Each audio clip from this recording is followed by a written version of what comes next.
My name is Philipp. I'm running a small architectural practice in Berlin, Germany. We are mainly occupied with steering, managing large public sector projects. We've come to realize that these become more sustainability issues as time progresses.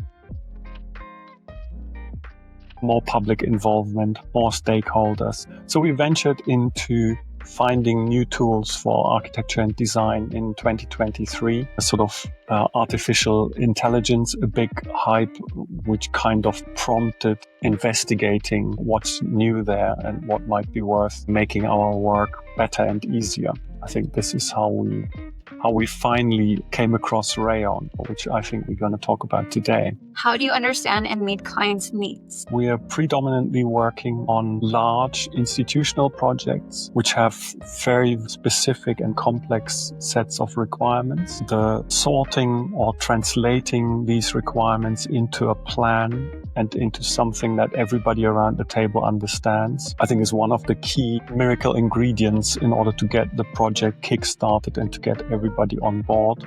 You're meeting a whole host of client representatives, stakeholders, municipality, and to find into the project and to sort of being able to sort of present a concept and a plan and to sort of demonstrate on this is how we're going to translate your demands, requirements into a building is key to a successful project. What's your typical design process? Translating the requirements into a sequence of spaces and rooms. So our projects are usually being designed from inside out, from basically finding the right spatial fit inside the building and then developing a building form out of the functional requirements which you find inside the building. If you take a hospital or a school, for example, or an airport, I think that's pretty easy to understand, of finding the right form. And as I said earlier, we've got all sorts of user groups interested in little aspects and to sort of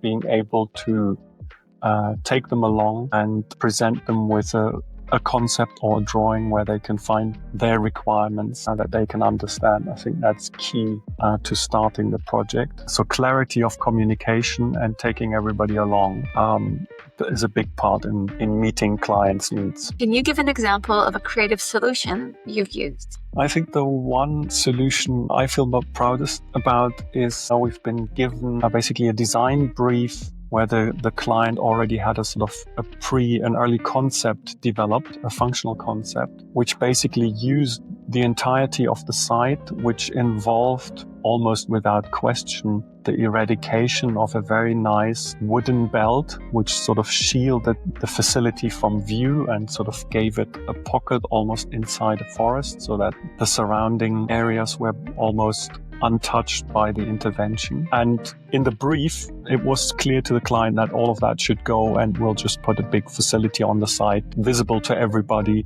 including the necessary managing of public expectation of what this would look like. So replace forest for hopefully pretty architecture. And we could convince the client that he could sort of restructure his functional needs and pretty much incorporate all of his functional needs within one compact building, which had a much smaller footprint, much smaller envelope, and could retain this existing forest or belt of a forest. And I felt quite proud that we could sort of save these trees and come up with a nice, beautiful, compact architecture that you would only discover once you sort of entered the forest and then sort of went through that part of the design. How has Rayon improved your design process compared to the tools you've used previously? For an architectural practice that is sort of fully immersed in BIM planning and 3D modeling of digital twins, going a fair number of steps backwards and go back rediscovering a tool that just focuses on creating a very simple but beautiful plan and basically reducing your message to what you can actually get on a two-dimensional screen or on a two-dimensional piece of paper.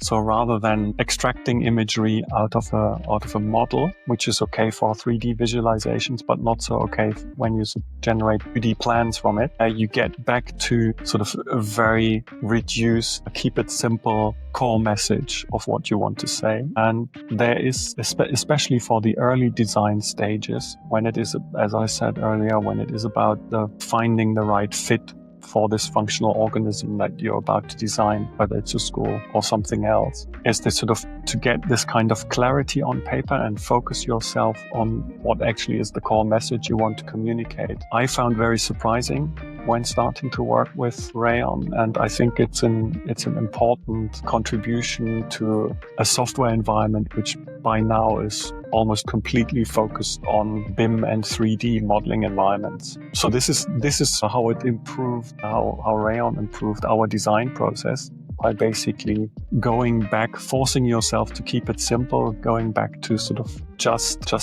use the typology and the tools that are necessary to sort of convey a core message. We're generally living in a world with just too much information around us. And I think that's particularly true for architecture and the tools that we're using. I mean, there's so much you can create and assemble and communicate that it's all too easy to sort of lose the core message. Suddenly everybody says, I get it, I understand it, I find myself. And going back to the beginning of the conversation, that's key to basically taking everybody along in a large design team.